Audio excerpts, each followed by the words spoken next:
I was wondering about that expression, a bridge too far. It's interesting because Google will tell you just about anything. So I Googled it, and come to find out September 1944 when Field Marshal Montgomery commissioned Lieutenant General Browning to take, the Allied forces and go into the Netherlands and retake portions of that part of the world from the Nazi control. It was at that point where the statement was made by Lieutenant General Browning. He said, "Sir, I believe that is a bridge too far." And ever since that time, we've been using that expression. It's kind of found its way into our common, everyday conversations, where we might say, "Well, you're pushing too hard," or that's more than I can take, or that's more than I can handle. And the reason I was looking at that is because I couldn't help but notice what's happening in so many churches today. And it's heartbreaking, and yet it's encouraging too, because I think there's a bright side to this, because I was reading articles about churches that are like imploding, where, the whole denomination is at war with itself over, really moral questions, a lot of them. And I think it's kind of, that's the bridge, I think, that's too far for some people. Even though, for a long time, these churches have, in many ways, drifted away from, what you read about in the Bible, for example. If you read the New Testament, read about the church there, how they lived their life, what message they preached, how they worshiped God. And then you look at what's happening today. And I think we generally look at it and say, well, of course we're doing things different now. This is the 21st century, not the first century.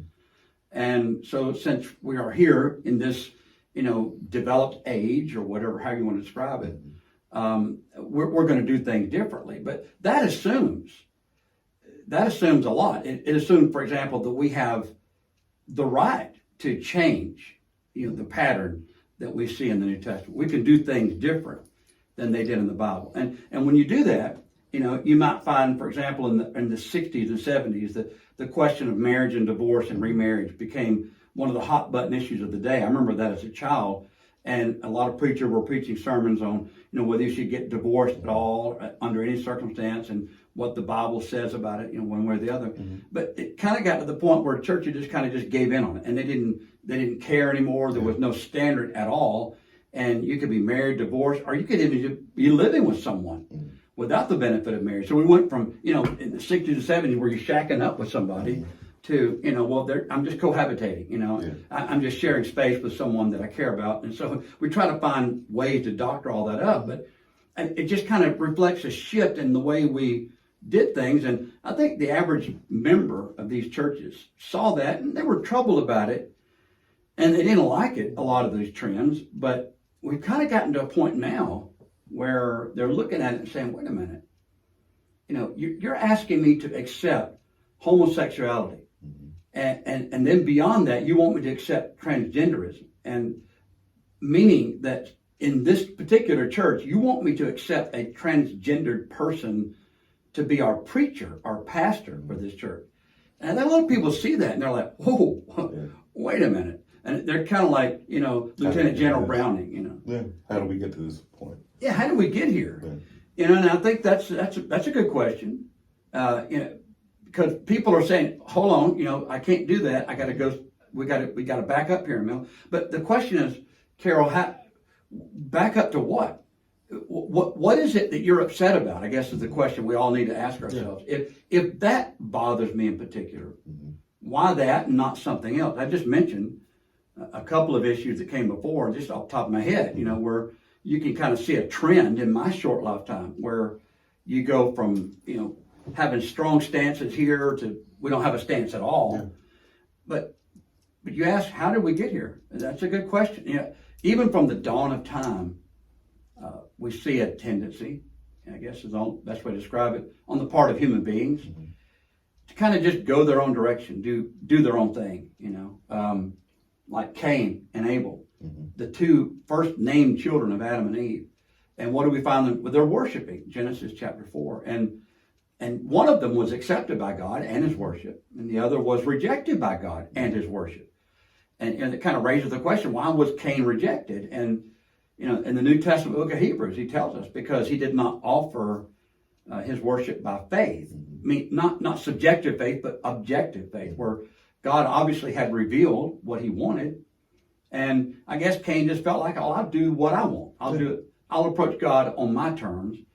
And so God rejected that outright.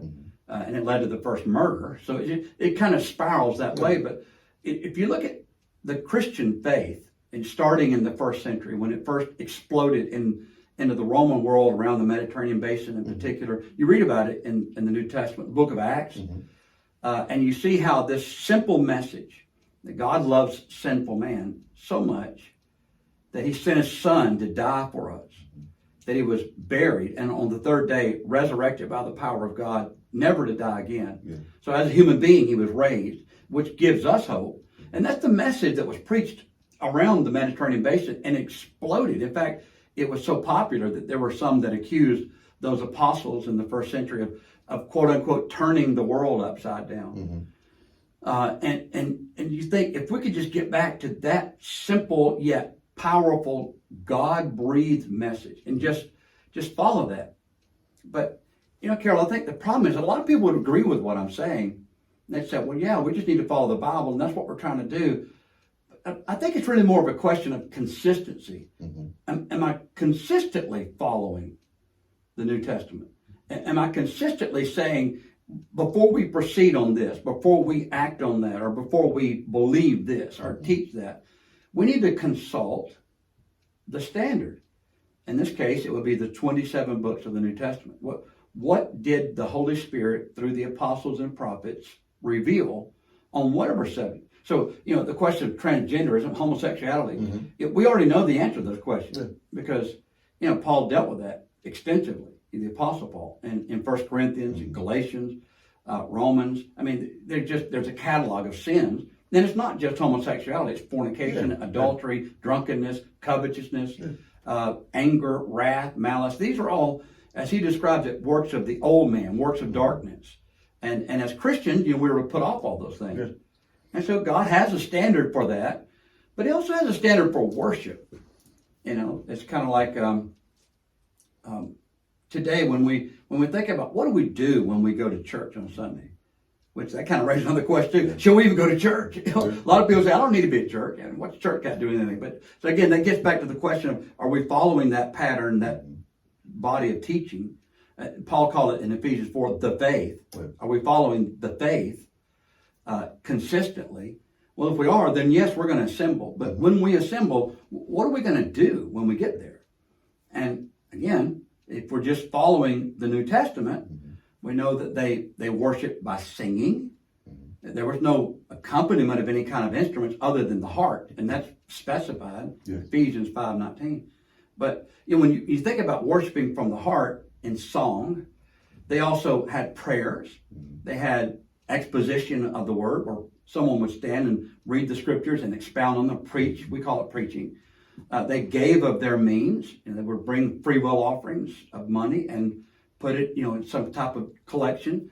And they partook of the emblems that the Lord, you know, instituted the night he was betrayed. The bread, the unleavened bread, and the fruit of the vine, representing his body and his blood. And these were, you know, acts of simple worship. And you look at today where we've gone to, and the extremes we've gone to, where 9 times out of 10, the Lord's Supper is not even observed at all. You know, we'll get around to that next quarter or next year or in 50 years or how many times you want to do it. That's disturbing. Or, you know, who's going to lead in the worship, the men or the women? Again, some people might say, well, why are you even raising that question? That's kind of controversial. Leave that alone. Well, if we're going to follow the New Testament consistently, then we need to see what it says. 1 Timothy 2, and you'll let the men lead in prayer. That is the males, not the females, which raises another question. Here we are in a world where we don't even know what a male or female is. So when you think about, you know, how far removed from Scripture we find ourselves, it really, I guess, behooves us to say, what does it mean to be a Christian? What does it mean to follow, you know, the Bible? And if I'm going to do that, I've got to do it consistently, involving, you know, how do I even become a Christian? You know, that's another question, another subject that probably we could talk on another time, I guess. But you know, so many people have this view that I become a Christian by just believing it in my heart. You know, I believe it and I accept it. You know, I've embraced Christianity as my worldview or my religion of preference. Or, you know, maybe they'll go so far as to say, well, I asked Jesus into my heart. You know, okay, that's what you believe, and you may even sincerely think that. But is that what the New Testament teaches? You know, I mean, there's a lot more to it. Yeah, well, there is. I mean, you've read the New Testament. You know that, you know, people were never told, you know, when they were becoming Christian, well, just ask Jesus into your heart. I could ask you. I mean, how many times have you heard that expression? You know, and yet that's a lot. Well, yeah, but you hear it everywhere. Everybody thinks that is the way, but because we're not really consistently in a disciplined way saying, well, let's just take, you know, the New Testament, let's take the Bible, and let's don't change it, let's don't alter it, and let's just say, well, what did they say? I had a good friend of mine, he was a teacher. I was attending school in Montgomery, Alabama many years ago, and he made this observation, and he made it many times. He said, if we preach what they preached, and we believe what they believed, and we do what they did, we will be what they were. And what they were was Christians. Not some hyphenated Christian, you know, where, you know, you've got a Gentile Christian or a Jewish Christian. I mean, there were Jews and Gentiles, but that's not how they identified themselves. They identified themselves as members of the body of Christ. We're all members of the same body. And we became members in the same way. You know, we believed the facts of the gospel, the death, burial, and resurrection of Jesus. We embraced that in our hearts, truly. But that faith leads then people to repent of their sins. And that's, again, you could even summarize the gospel message, you know, as repentance. Yeah. But then it's more than just believing and repenting. It's willingness to confess, you know. As Paul would say to the Romans, with the heart man believes unto righteousness, with the mouth confession is made to salvation. And so people were giving their lives as they are today. Yeah. Unfortunately, many Muslim part of Muslim communities are saying, if you embrace Christianity, you know, we'll cut your head off, or, you know, we're gonna persecute your family in some way. It's not a pleasant experience. And we kind of take that for granted here, you know, because we can just freely confess it and there are no repercussions per se. But once that confession was made, it was made always in connection with immersion in water. We call it baptism because in 1611 King James would have cut your head off if you translated the Greek word baptizo into the literal meaning in English, which is immersion. He didn't want that because that wasn't practiced in Europe at that time. And so they were just dodging, I think, and so they transliterated the Greek term. But, you know, it just simply means we're immersed in water, which, again, is probably hokey to a lot of people. They look at that and say, well, what's that got to do with anything? Yeah. And the answer to that is, that's what Jesus told us to do. He that believes and is baptized shall be saved.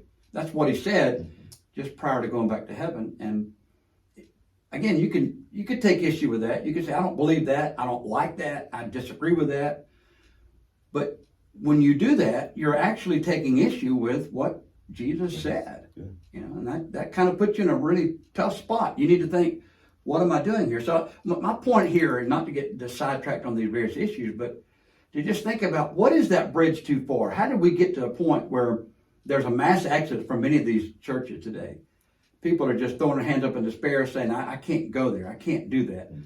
But we wouldn't be there. We wouldn't be at that bridge if we had not taken those first steps away from that original path. True. And, you know, that original path is here. Where do you think that the divide came from? Which divide? That's like, say, even the departure from men and women even leading in the church. Well, that first departure, I don't know who had the gumption or the nerve, you might say, to make that leap. But whenever that leap was made, whenever that trend started, it started in spite of what the New Testament teaches, not because of it. I've had a number of people say to me, when Paul wrote Timothy, 1 Timothy 1, he was saying that men ought to have the leadership role in our corporate worship assemblies, and that women have a subordinate role because he respected Greco-Roman society, and he didn't want to be too inflammatory. I find that humorous that people make that argument, because he's making that argument, Paul is, not based on anything to do with Greco-Roman society, but from the very beginning of creation. And he even cites Adam was first formed and then Eve. So he goes back to God's creative order and bases his argument on that.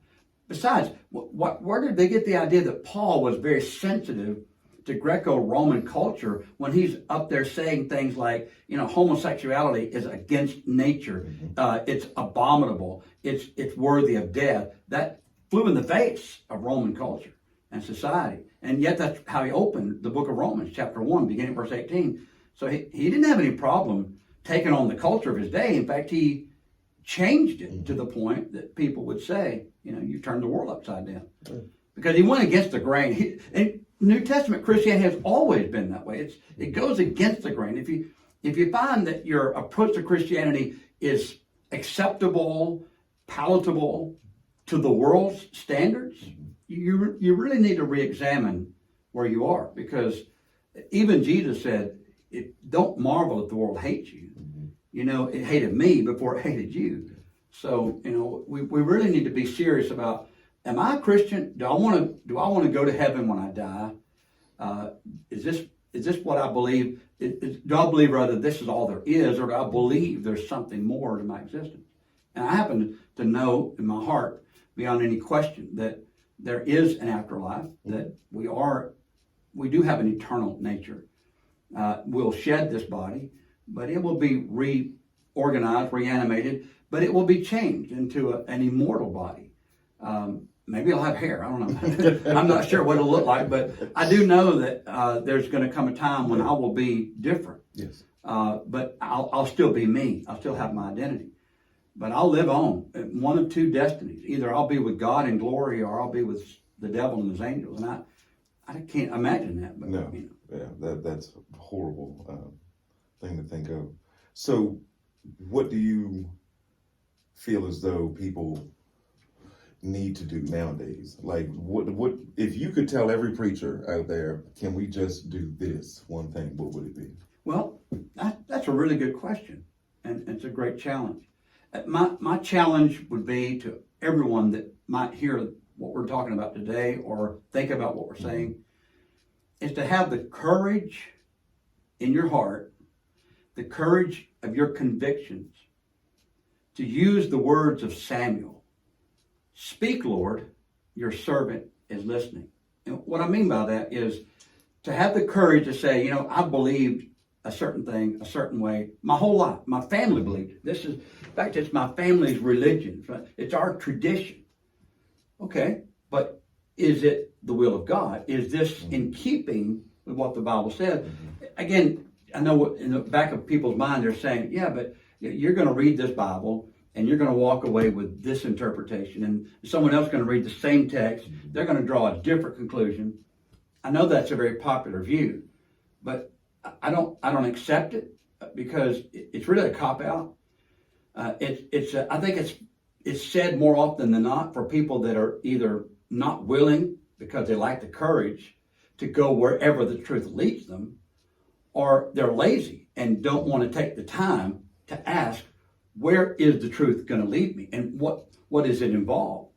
But if we have the courage and the discipline to just take this book, we're going to realize something, Carol, and that is God has but one people on the earth, and He has given to them but one book to guide them.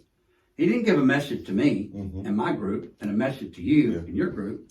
He just gave one message. So if we're seeing it differently, it suggests that either we're both wrong, or one of us is right, one of us is wrong, but we can't both be right if we're saying, for example, you mentioned, the question of, when did we start letting, women take, leadership role in the church? Well, that's a good question, but I guess that would depend on which particular denomination perhaps you're talking about. Which again, that's another subject, by the way, denominationalism. Yes. I mean, division. I mean, that should never be. But again, how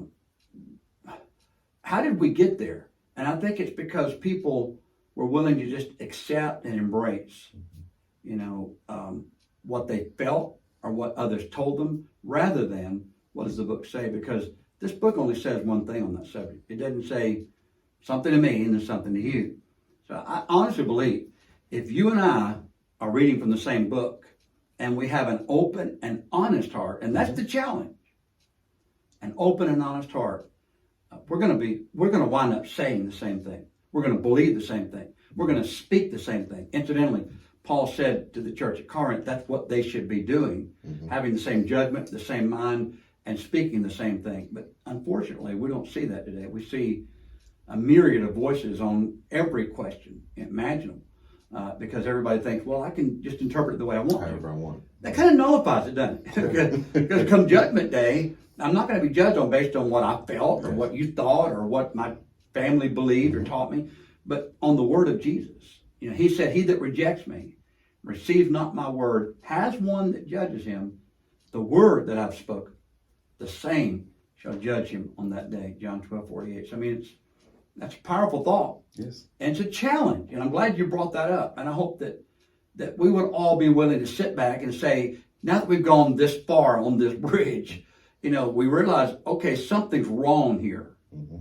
Well, how do we fix it? And I think the answer, very simply, let's just take the Bible alone. Don't add to it. Don't take away from it. But just be honest with it. And yeah, it's going to require some study. It's going to require some effort. But it's there. The truth will make you free. By the way, when Jesus said that, he said, if, and that's a condition, if you continue in my word, then are you truly my disciples. And you will know the truth. Yes. And the truth will make you free, John 8:31. So, I mean, a lot of people misinterpret that. They do, I know. I understand. But we need to read the Bible. Yes. And we need to cherish these words that God has given us, because it's a gift and it's an expression of God's grace. Just my prayer that some of the climate that we're seeing today that's causing even mass exodus from a lot of churches, that it will cause people to pause and say, wait a minute, what did we do wrong? How did we get here? Okay. And what can we do to get back to a better footing?